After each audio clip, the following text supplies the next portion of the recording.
আজ এক আনন্দঘন অনুষ্ঠানের মধ্য দিয়ে দক্ষিণ ত্রিপুরা জেলার শান্তির বাজার মহকুমার অন্তর্গত বীরচন্দ্র মনু মনপাথর বাজারে আরডি দপ্তরের নির্মিত বাজার শেড এবং শান্তির বাজার কৃষি দপ্তরের নির্মিত দ্বিতল মার্কেট স্টলের শুভ উদ্বোধন করলেন রাজ্যের মন্ত্রী রতনলাল নাথ।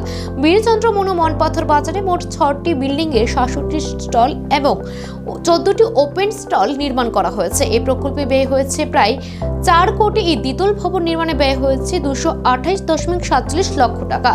উদ্বোধন শেষে সংবাদ মাধ্যমের মুখোমুখি হয়ে মন্ত্রী রতনলাল নাথ বলেন, এই বাজারগুলি স্থানীয় মানুষের জীবনযাত্রার মান উন্নত করতে সহায়ক হবে। সরকার সর্বদা স্থানীয় উন্নয়নের প্রতি প্রতিশ্রুতিবদ্ধ। আজকের এই অনুষ্ঠানে উপস্থিত ছিলেন দক্ষিণ জেলা পরিষদের সভাধিপতি দীপক দত্ত, বিধায়ক প্রমোদ রিয়াং, পূর্ণ পরিষদের প্রমুখা স্বপ্না বৈদ্য, ভাইস চেয়ারম্যান সত্যব্রত সাহা, বিশিষ্ট সমাজসেবী দেবাশিস ভৌমিক, আরডি দপ্তরের এক্সিকিউটিভ ইঞ্জিনিয়ার উকেন্দ্র রিয়াং সহ অন্যান্য সরকারি আধিকারিক ও স্থানীয় জনগণ।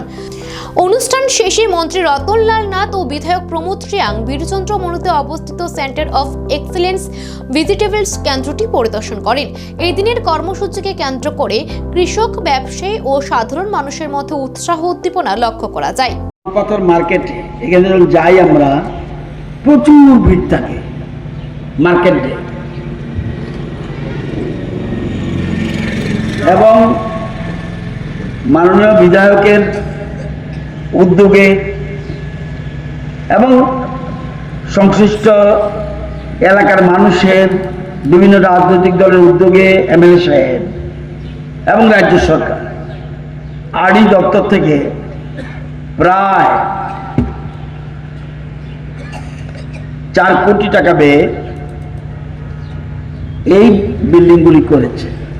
এখানে 67টা স্টল আছে এবং একটা শেড আছে যেখানে 14 জন বসতে পারবে।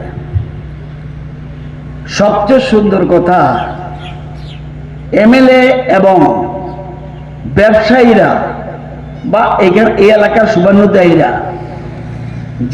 যেভাবে অতীতকে স্মরণ রেখেছে, দুঃখাচরণ রিয়াং, রাম সাধু রিয়াং, রামানন্দ রিয়াং,